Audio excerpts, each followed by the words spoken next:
Shingen favorit netizen telah kembali. Ya, kemungkinan pertama yang rusak dari semua sepatu ini justru adalah, dan ternyata dengan banyak ubahan-ubahan di sini, Kangki sudah berani mendeklar ini menjadi, dan untuk penilaian keseluruhan kita dapatkan rata-rata di. Halo guys, Dimas di sini, dan kali ini gue bersama dengan Shingen. Kenapa namanya harus Shingen? Sekali lagi pertanyaannya. Karena Shingen itu secepat angin, setenang gunung, se-fierce api. Ya, Furin-Kazan dan secepat halilintar. Tapi ini enggak. Ini sepatu yang sebenarnya sangat ramah ya. Nanti gue jelasin ke belakang, tapi mungkin sedikit filosofi ya buat kalian yang pernah membaca sejarah Jepang ya, Samkok yang versi Jepang lah ya. Itu di zaman-zaman perang saudara di sana, Takeda Shingen itu adalah seorang samurai dan daimyo terkenal. Karena apa? Karena kecepatannya, ketangkasannya gitu ya, dengan sangat menggelegar gitu kan si militernya, pasukannya, dan lain sebagainya. Makanya ada Furin-Kazan gitu ya, si salah satu sebutannya di bannernya dia, di panji-panjinya ditulis Furin-Kazan gitu. Angin, gunung, api, dan halilintar gitu kan. Nah, tapi ini enggak men, karena filosofinya rasanya kurang masuk nih dengan si Shingen ini. Kalau kita recall, Shingen V1 ya, tahun kemarin apa 2 tahun lalu, gue lupa. Itu pertama kali potong ya. Itu adalah sepatu yang sebenarnya ramah dengan pemula, ramah juga dengan teman-teman yang baru lari, tapi memang bukan untuk kebutuhan-kebutuhan yang sangat-sangat teknikal, bukan juga untuk maraton misalnya, enggak. Ini bener-bener sepatu workout daily biasa gitu ya. Nah, ternyata berkembang netizen tuh pada seneng Shingen yang pertama. Pun termasuk tester kita saat itu ya, memang akhirnya cukup lama dia pakai Shingen untuk kebutuhan daily lucu-lucu aja gitu ya. Mau lari-lari tipis, mau jalan-jalan, dia sering banget pakai Shingen saat itu. Nah, kemudian muncullah banyak pertanyaan, bisa nggak Shingennya di-upgrade dan lain sebagainya. Kita lihat di komen-komen netizen ya. Nah, ternyata jawabannya oleh Kangki diberikan di sepatu V2 ini. Jadi kalau by summary, DNA-nya masih mirip dengan Shingen pertama. Dia adalah sepatu yang ramah buat kaki kita-kita ya, dan ramah juga buat pemula, tidak sama menggelegar nama Shingen-nya gitu kan.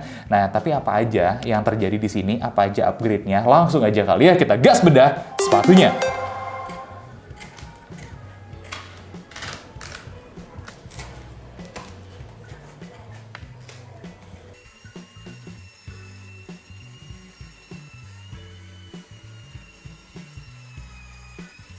Dan ini dia Shingen V2.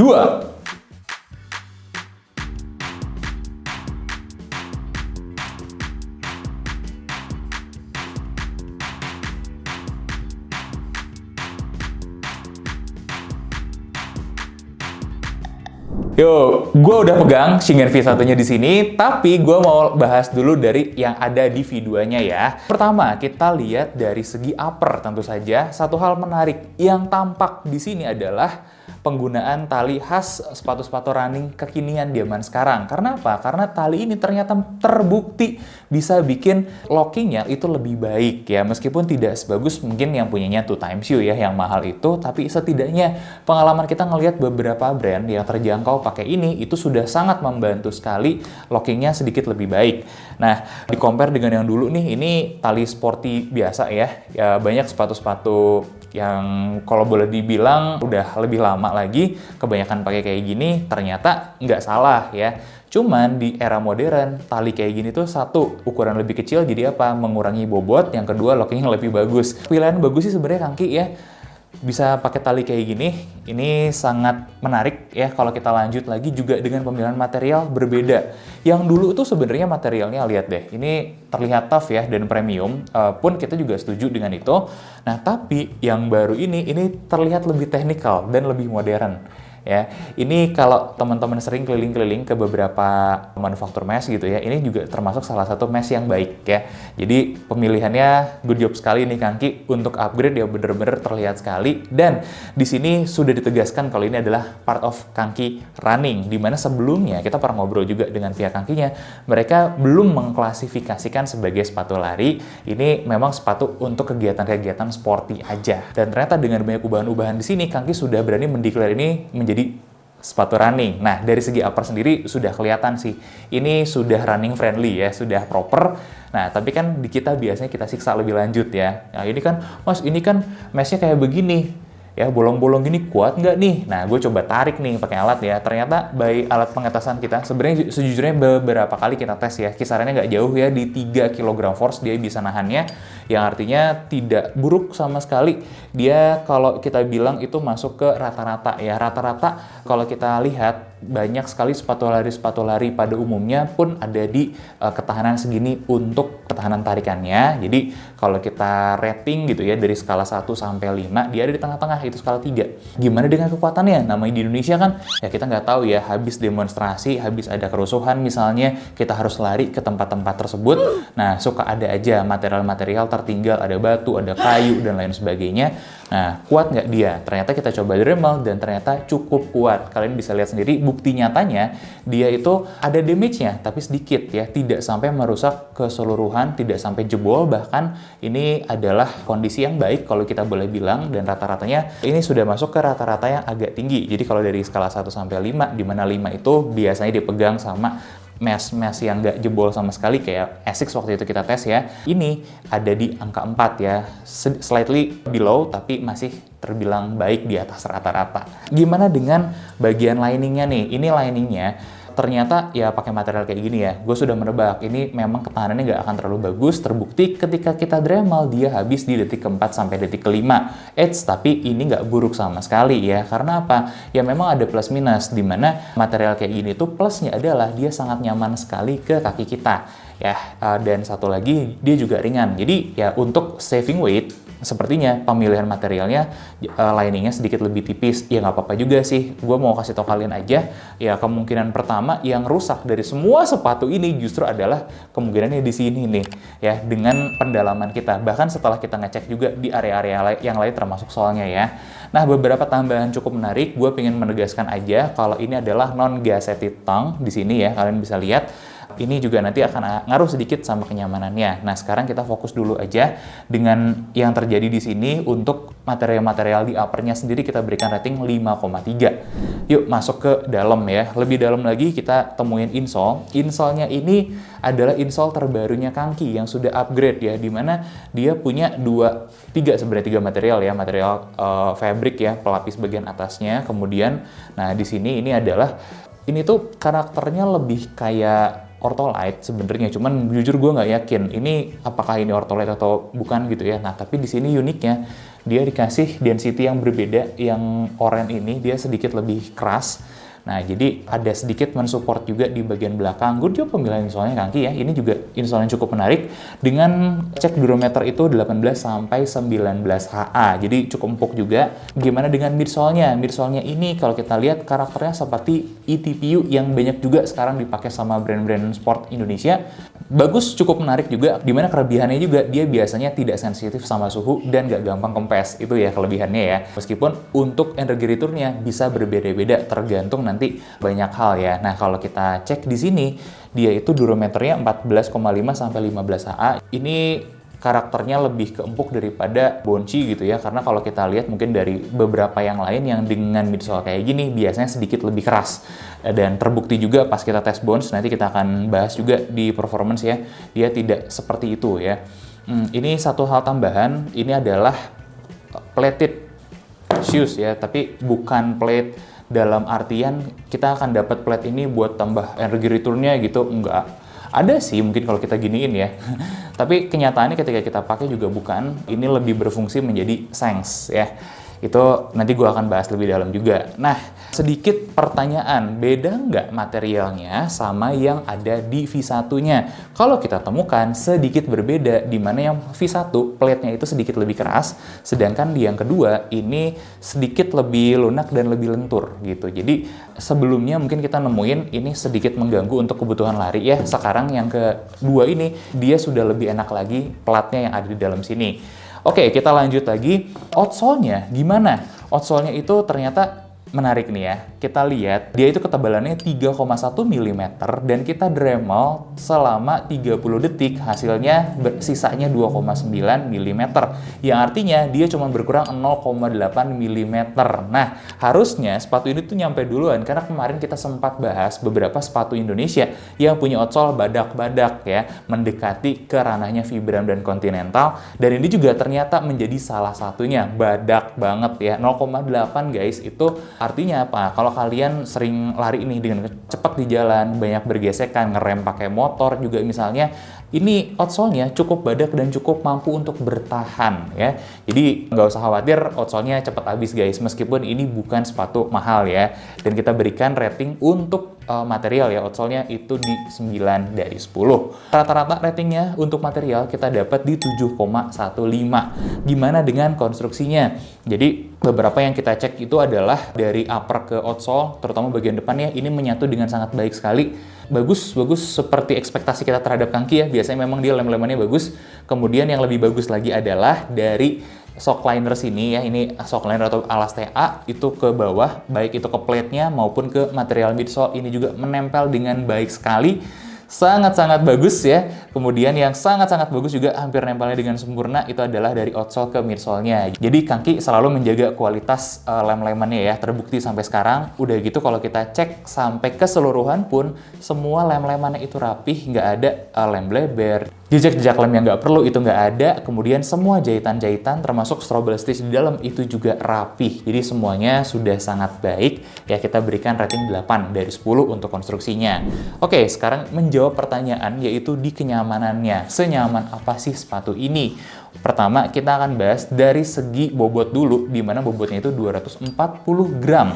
Ya, ini adalah bobot yang ringan loh. Gimana di-compare dengan V1-nya? V1-nya di size yang sama, kita dapatkan di 262,6 gram.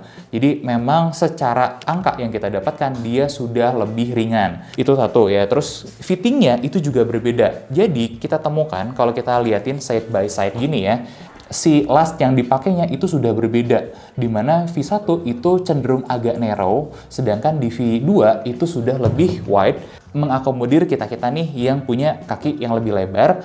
Dan kita lihat di toolbox-nya sendiri, kita dapat 98,4 mm, tapi jangan salah, upper ini juga nggak kaku ya, jadi masih bisa mengakomodir lebih dari itu. Kemudian instep-nya juga tinggi di 71,1 mm, jadi punggung kakinya lumayan nih. Nah, buat kita-kita yang mungkin punggung kakinya juga agak tinggi atau agak gemuk, ini bisa dipertimbangkan. Panjang solnya itu di size 42 adalah 27 cm. Nah, tambahan-tambahannya untuk dropnya berapa? Untuk belakang 38,8 mm, sedangkan untuk depan 23,7 mm, yang artinya dia punya heel drop 15,1 mm. Tinggi ya, tinggi banget berasa ya. Nah, buat catatan aja nih teman-teman, dengan tinggi heel drop segitu, artinya apa? Load buat badan kalian ini sedikit lebih berat lagi. Tester kita pun merasa lumayan ya, ada berasa sampai ke daerah punggung dengan load seperti ini. Tapi coba tes dulu, karena bukan berarti ini hal yang buruk. Nggak, buat kalian aja mungkin yang warning ya, yang punya masalah lutut, itu juga terutama lebih baik mungkin bukan sepatu ini pertimbangannya. Bisa ke sepatu-sepatu lain yang heel dropnya lebih rendah. Kenyamanan overallnya sebenarnya baik ya, baik banget. Bahkan cuman satu titik ini yang mungkin akan kalian rasain juga, bagian belakang ini lebih masuk ke dalam di sininya. Jadi pas masukin sepatu itu tidak cepat. Tapi bukan berarti sakit ya, bukan berarti nggak enak juga. Nggak, ini enak karena di sini tuh sebenarnya empuk. Nah, cuman karena memang masuk ke dalam gini sedikit lebih sempit dan lebih susah buat masukin kaki. Dengan sisi positifnya adalah lockingnya itu jadi baik ya. Baik dari segi fitting collarnya udah baik nih lockingnya, termasuk bagian belakang sudah diamankan dengan baik ya. Kemudian locking di depannya juga berkat penggunaan tali ini itu juga sudah baik ya. Sedikit catatan aja sih, ini karena non-gazetted, jadi sedikit geser-geser tangnya, tapi bukan ke level yang mengganggu kalau menurut kita ya, masih bisa diterima. Jadi overallnya ini memang sepatu nyaman. Dengan rating 8 dari 10, menurut kita Ini bisa sih ya buat beberapa kebutuhan, terutama selain lari, ketika kita pakai jalan-jalan pun ini termasuk yang oke. Nah, gimana dengan performance-nya terutama saat dipakai lari? Pertama, kita mau coba cari tahu dulu. Ini tuh dengan midsole eTPU kayak gini yang kita semua sudah familiar, ini tuh biasanya punya energy return yang baik. Nah, ternyata kita dapat dari beberapa kali pengetesan rata-rata itu 24 cm bounce-nya. Ya, artinya apa? Dia bukan yang memberikan energy return terbanyak. Nah, sedangkan kalau lihat karakternya dengan durometer yang 14,5 sampai 15 itu dia sangat empuk sekali. Oh, jadi dia itu daripada memberikan energy return lebih banyak memberikan cushion gitu ya, keempukan buat kaki kita ya, meredam juga ya, sedikit meredam lah. Nggak sampai mungkin kalau kalian ngarepin, oh lari sama ini karena mungkin ada platnya, mungkin karena misalnya kayak gini, jadi tambah cepet dong, ada energy return-nya. Nggak sampai ke situ sih.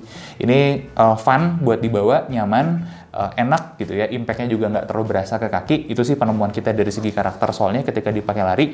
Kemudian dari segi support, heel counter supportnya ini cukup baik ya. Tadi gue ada cerita juga di kenyamanan, lockingnya juga jadinya bagus. Kemudian ini dia lateral rigidity, dia sedikit rigid tapi tidak mengganggu, masih bisa diterima untuk standar sepatu lari. Kemudian torsional rigidity udah jelas dia bakal rigid. Kenapa? Karena ada si pelatnya ini yang berfungsi sebagai shanks ya, dimana kita bahas lebih lanjut tentang si pelatnya ini. Dengan panjang plat di sini, ini kurang lebih sepanjang arch atau lengkungan kita, itu lebih berfungsi sebagai shanks yang menstabilkan sekaligus untuk heel support. Dan ini sebenarnya kalau gue perhatikan sudah dimaksudkan dari V1, tapi di V1 kalau kita review ke belakang lagi ya, beberapa tester kita tuh bilang malah jadi sakit ya. Satu karena memang posisinya, yang kedua itu memang karena materialnya. Nah, sekarang dengan material yang berubah, posisi yang sedikit di-adjust, kalau gue perhatikan, dia tidak sesakit yang pertama. Jadi, ini malah buat beberapa kasus bisa jadi lebih nyaman di bagian heel-nya. Oke ya, dan kelebihannya lagi adalah dengan plat ini nih, mengimbangi karakter midsole seperti ini, ketika kita pakai di kecepatan tinggi pun, dia jadinya stabil gitu ya, nggak goyang-goyang kemana-mana. Nah, memang dengan midsole seperti ini, yang sebenarnya agak squishy ya, dia butuh torsional rigidity yang lebih, makanya ini udah pas sih kombinasi ya kalau menurut pengamatan gue. Nah, selanjutnya gimana dengan berlari jarak jauh? Pertama, gue mau disclaimer dulu aja, saat kita record dan tes ini adalah masa-masa di mana kerusuhan itu sedang intens-intensnya, dan kebetulan memang semalam itu juga baru ada kejadian ya di Bandung di 2 kampus yang dibilang di tengah kota. Itu jaraknya dari kantor kita pun nggak nyampe 10 kilo gitu ya, cuma sekitar 5-6 kilometeran. Jadi kita baru mengetes ini sekitar 5 kiloan aja sampai hari ini. Kita tidak mungkin untuk ngetes jarak-jarak jauh untuk alasan keamanan ya. Itu disclaimer dari kita dulu ya. Jadi teman-teman, dengan data pengetesan sejauh 5 km, temuan kita 5 km itu sangat aman, nggak ada masalah sama sekali. Cuman prediksi kita untuk jarak yang lebih jauh ini bukan sepatu yang sangat proper, bukan sepatu yang paling nyaman gitu kan ya. Nah, cocoknya buat apa sepatu ini? Jadi ini tuh untuk daily dan easy run itu sangat-sangat recommended. Kemudian untuk temporan mungkin bukan yang terbaik, terutama dengan catatan adalah di dropnya yang tinggi ya. Kemudian ketiga adalah kita juga menemukan kalau sepatu ini sangat newbie friendly seperti yang kita sampaikan di depan tadi.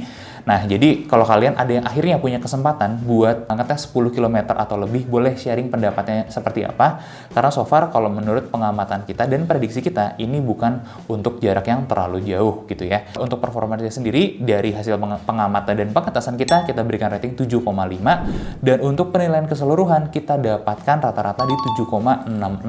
Ini bukan angka yang jelek sama sekali guys, ini adalah angka yang cukup fine, bagus, bahkan dengan beberapa catatan, kenyamanan sudah ditingkatkan dari V1-nya, performa sudah lebih proper daripada V1-nya, bahkan dengan banyak sekali nih material-material yang terbilang badak di sini. Jadi kita nggak terlalu khawatir ya dengan kita bawa ke jalan dengan kondisi-kondisi jalan yang banyak rusaknya atau banyak problemnya kayak begitu. Nah, jadi guys, itu dia review kaki Shingen V2 ya, dan bahkan kita pun memberikan approval kalau ini memang sudah dikatakan sebagai sepatu lari, silahkan digunakan untuk lari ya. Terutama buat kalian para pelari newbie dan orang-orang yang pingin easy run sekaligus pakai sepatunya buat jalan-jalan juga. Ini adalah sepatu yang sangat tepat buat kalian. Gimana menurut kalian? Coba komen di bawah. Jangan lupa like, komen, dan subscribe. Bantu kita mencapai 1 juta subscriber.